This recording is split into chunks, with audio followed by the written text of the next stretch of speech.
తాకట్లో ఉన్న మీ బంగారాన్ని విడిపించి ఆ రోజు ఆన్లైన్ రేటుకి కొంటాం. Sharma gold company. నమస్కారం, సుమన్ టీవీకి స్వాగతం. నేను గీతాంజలి. 2026వ సంవత్సరంలో ద్వాదశ రాశుల వారి జాతక ఫలితాలు ఏ విధంగా ఉండబోతున్నాయి తెలుసుకుందాం. వివరించేందుకు ప్రస్తుతం మనతో పాటు ఉన్నారు భారతీ శంకరపీఠం వ్యవస్థాపకులు, ప్రముఖ ఆధ్యాత్మికవేత్త బ్రహ్మశ్రీ అన్నవరపు తిరుపతిమూర్తి అవధాని గురువు గారు. వారితో మాట్లాడదాం. గురుగారు నమస్కారం అండి. ఓం శ్రీ మహాగణాధిపతయే నమః. 2026 వృషభ రాశి వారి జాతక ఫలితాలు ఏ విధంగా ఉండబోతున్నాయి అంటారు? నేను ఈ వృషభ రాశి గురించి ఈ 2026 అనగా డిసెంబర్ 28 నుంచి యుగాది వరకు నేను చెప్పేటువంటి మాటలకి వాళ్ళకెవరికి నచ్చదు. ఎందుకని? నాకేదో వృషభ రాశి అంటే కోపంతో చెప్తున్నాను ఫీల్ అవుతారు. అమ్మో, అసలు బాలేదా ఏమిటి? బాలేదు అని కాదండి, స్వయం కృతాపరాధాలు ఎక్కువ. కూర్చున్న కొమ్మనే నరుక్కోవటం అంటారు చూశారండి, ఆ స్థితిలో గత కొంతకాలంగా అలానే ఉన్నారు. ఆశ భార్యడు ఆస్తి మూడడు అనేది ఉంటారు చూశారండి, దానికి సందిగ్ధంగా వాళ్ళు సరిపోతారు. అలాగే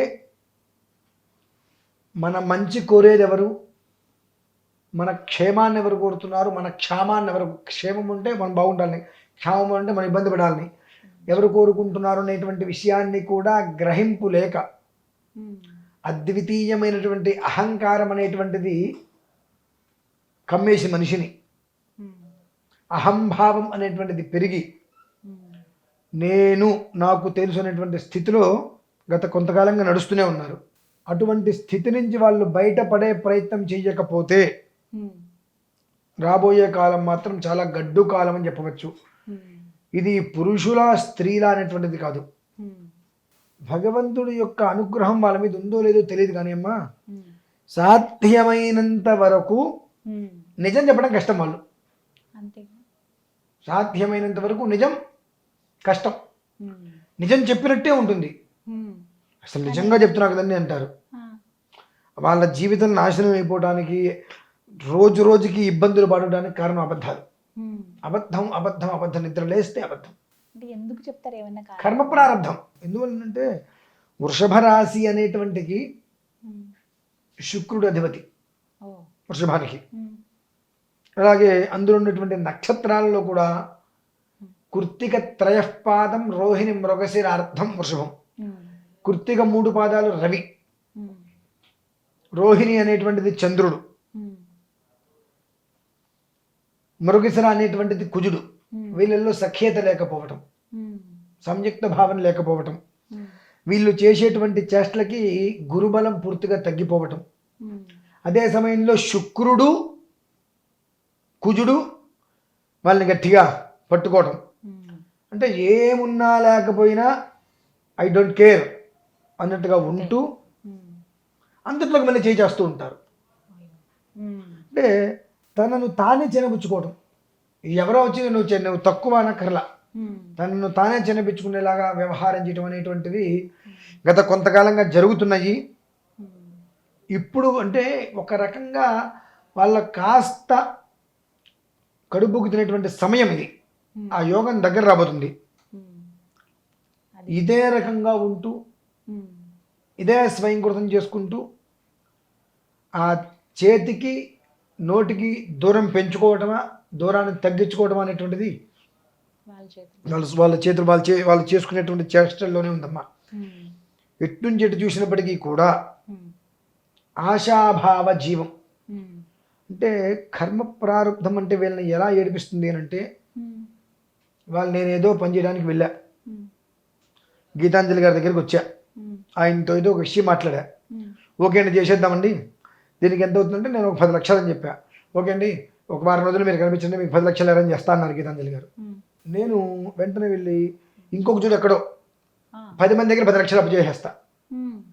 10 లక్షలు అప్పు చేసి అసలు దేనికోసం మనం అప్పు చేసిన విషయం మర్చిపోతా. అంటే 10 లక్షలు ఒకేసారి రావట్లేదు కదా, వీళ్ళ దగ్గర 1 లక్ష, మళ్ళీ 2 రోజులు వాళ్ళ దగ్గర 1 లక్ష, ఈ 1 లక్ష తీసుకునేప్పటికి ఈ 2 రోజులు ఏదో ఒక ఖర్చు కింద అయిపోతున్నాయి. ఈ 10 లక్షలు ఖర్చు అయిపోయినాయి. 11 రోజు గీతాంజలి గారు వచ్చిన తర్వాత వీళ్ళు మాట్లాడేటువంటి పరిస్థితులలో గబిక్కిని ఏదో ఒకటి, దీంట్లో మీకు ఇది ఉంటుందండి అది ఉంటుందని చెప్పేటప్పటికి ఆ గీతాంజలి గారికి డౌట్ వస్తుంది, ఇది ఏదో తేడాగా ఉంది, దీనివల్ల మనం ఇబ్బందులు పడతాం. సో కాబట్టి నేను ఇప్పుడు కాదు, దీని తర్వాత ఆలోచిస్తా అంటారు. ఈ 10 లక్షలు అప్పు చేసేసరికి తీసుకొని ఇరుక్కోవటమే. అంతే. ఇంకా ఇటువంటి తత్వం అది 10 రూపాయలైనా కావచ్చు కాక. అదేంటంటే గీతాంజలి గారు ఇస్తాన్నారు, అంటే ఎప్పుడు ఇస్తా అన్నారు, అన్నీ ఏర్పాటు చేసుకో, నేను మళ్ళీ వచ్చి కూర్చుంటా, అంతా ఒకే నేను స్పాట్లో ఇస్తా అన్నారు. ఇప్పుడు నువ్వేం చెప్పావు, అన్నీ వినలా, స్పాట్లో ఇస్తా అన్నమాట మాత్రమే విని నువ్వు చేయాల్సిన పనులు మొత్తం చేసేసావు. ఆయన ఏం చేస్తారు, అసలు వీళ్ళెవరు తెలియాలి కదా, ఈ 10 రోజులు అసలు వీళ్ళు ఏంటి, వీళ్ళ విధానం ఏంటి అని చెప్పి వాళ్ళ మనుషులకు ఏదో అప్పచెప్తారు. వీళ్ళు చేసేవన్నీ కనిపించినాయి. 11వ రోజు అనవసరంగా ఇరుక్కుపోతాము, డబ్బు పోతే సంపాదించుకోవచ్చు, ఎందులో ఒక దాంట్లో ఇరుక్కుపోతే కష్టం అనే ఉద్దేశంతో నువ్వు తర్వాత ఆలోచిద్దామని అంటారు. ఇక్కడ ఇలా ఈ రకంగా రొటేషన్ ఇక్కడ అక్కడ అక్కడ ఇక్కడ ఇక్కడ ఇక్కడ అక్కడ తీసుకురావడం వల్ల ఏది తీసుకొచ్చినా సమగ్రంగా మీకు 1,00,000 రూపాయలు చూస్తే ఇక్కడ ఇంకొక 1,00,000 తీసుకొస్తే మీకు ఒక 50 చేతులు 50 నా ఖర్చులు అయిపోతున్నాయి. ఇలా ప్రతి చోట వీళ్ళకి కళ్ళు తెరిచి చూసేటప్పటికి నమ్మినా నమ్మకపోయినా ప్రజెంట్ ఉన్న పరిస్థితుల్లో వృషభ రాశి వాళ్ళలో చాలామంది చుట్టూతా కూడా అప్పులు, ఎవరు ఎటు నుంచి ఫోన్ చేస్తారు ఏం చేస్తారు అర్థం కానిటువంటి పరిస్థితుల్లో ఇరుక్కొని ఉన్నారు. కానీ భగవంతుడు ఒక మంచి అవకాశం ఇవ్వడానికి సిద్ధంగా ఉన్నాడు. బ్రేక్ అంటారు చూశారండి, అది ఇవ్వడానికి సిద్ధంగా ఉన్నాడు.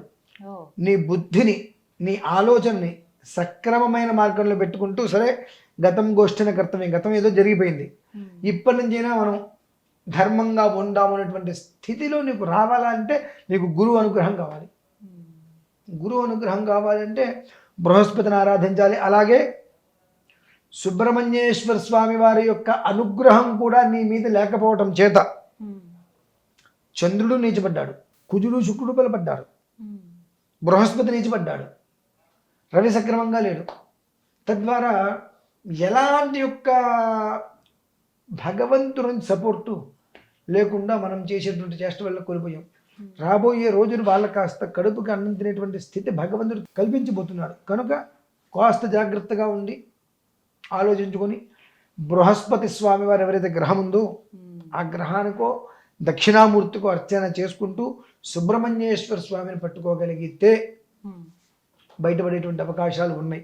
లేదా ఈశ్వరేచ్ఛ, మన చేతులు ఏం లేదమ్మా. అంత స్తబ్దత, మనోవిచారం, మనోవేదన, స్వయంకృతాపరాధము, పరకృతాపరాధము అన్నీ అంతే. ఎటు చూసినప్పటికీ కూడా పాతాళంలోకి అంతకన్నా ఊబిలోకి అడుగులేసుకుంటూ వెళ్తున్నారే మినహాయిస్తే బయటకు వచ్చి నిలబడేటువంటి తత్వం ఏమిటి అనేటువంటి యొక్క ఆలోచనలు లేరమ్మా. ఆలోచన తెచ్చుకోగలిగితే వృషభరాశి వారి జీవితం చాలా బాగుంటుంది. అలాగే కొంతమంది స్త్రీలు వాళ్ళు అయిన దానికి కాని దానికి చీటికి మాటికి మాట్లాడేటువంటి మాటలు, సంబంధం లేనివి ఏదో సంబంధం ఉన్నాయి అన్నట్టుగా ఆలోచించేటువంటి ఆలోచనలు, మనది కాదు అని తెలిసి కూడా అది మనదేనేమో అని ఊహించేటువంటి ఊహలు, ఇటువంటివన్నీ కూడా కుటుంబం నుంచి తనకి ఎడబాటు రావడానికి మూల కారణాలు. కాబట్టి వృషభరాశిలో జన్మించిన వారిలో కొంతమంది ఆడవారు మాత్రం కుటుంబ విషయాలలో సాధ్యమైనంత వరకు ఆచితూచి మాట్లాడటం చాలా శ్రేయస్కరం. అంటే ఒకసారి ఒకటి విరిగిన తర్వాత మళ్ళీ అతుక్కున్న ముడి పట్టిలాగా ఎప్పుడు ఉండదు. ఆ స్థితి రాకుండా ఉండాలి అంటే భర్తతో కావచ్చు, తల్లిదండ్రులతో కావచ్చు, ఎవరితో అయినా సరే కుటుంబంతో సంబంధించిన విషయంలో ఏదన్నా ఒక మాట మాట్లాడాలనేటప్పుడు ఒక్కసారి జాగ్రత్తగా ఇది తగునా తగదా అని ఒకసారి ఆలోచించి మాట మాట్లాడటం. లేదా గబిక్కిన ఏదైనా మాట అటు ఇటు వచ్చింది, మౌనంగా ఉంటే నష్టమేం లేదు. కుటుంబం విడిపోవడం కన్నా మాట్లాడి మౌనంగా ఉండి దగ్గరగా ఉండేటువంటి ప్రయత్నం చేయడం చాలా శ్రేయస్కరం. సుబ్రహ్మణ్యేశ్వర స్వామిని వీళ్ళంటే ఆ గురుబలం వీళ్ళకి ఉండదమ్మా. ఈ గురుబలం లేకపోవడం చేత వానరులు భోజనాలు కూర్చున్నారు. అందరూ ముందే తెలిసి అరే అక్కడ ఎవరు నాటకాలు ఆడితే ఊరుకోను అని చెప్పి గట్టిగా అందరికీ వార్నింగ్ ఇచ్చి పంపిస్తాడు ఆయన సుగ్రీవుడు భోజనాలకి. అందరూ భోజనాలు చేస్తూ ఉంటారు. మామూలుగా వీళ్ళెవరు ఖాళీ సైలెంట్ కూర్చోరండి. కోతులు, వానరంటే కోతులు స్థిరంగా ఎందుకు కూర్చుంటాయి, ఎగురుతూ ఉంటాయి, అలానే కూర్చుంటారు. అందులోకి కర్మ ఎలా మనిషిని నాశనం చేస్తుంది అంటానికి భోజనాలు చేస్తుండగా సొరకాయ ముక్కలు వేస్తారు. అందులో గింజ ఉంటుంది. ఒక వానరము ఆ గింజను నొక్కితే పైకి లేస్తుంది. అది ఏంటంటే నొక్కే గింజ పైకి ఎగిరిందంట అనగానే పక్కన ఇంకొక వానరము నొక్కుతుంది. నా గింజ ఇంకాస్త పైకి వెళ్ళింది, అయిపోయి నా గింజ ఇంకాస్త పైకి వెళ్ళింది. ఈ గింజలు పైకి వెళ్ళటం మొదలు పెడితే ఇందులో కోత వచ్చి నాకన్నా గింజలు పైకి ఎగరగలని చెప్పి ఒక్కోది గాల్లోకి ఎగురుతుంది. దాని చెడ్డ కొద్ది వరమంతా తీర్చిందంటారు చూశారండి. అలా అనుకోకుండా చిన్నదాంతో మొదలుపెట్టి వాళ్ళు ఒకరికొకరు ఎగరటం మొదలుపెట్టి మొత్తం చిందర వందర చేసి మొత్తం భ్రష్టత్వం చేసేశారు. ఆ స్థితికి వాళ్ళు వెళ్ళటానికి సిద్ధంగా ఉన్నారు. కాబట్టి గమనించి విని అర్థం చేసుకోగలిగితే మాత్రం బాగుపడతారమ్మా.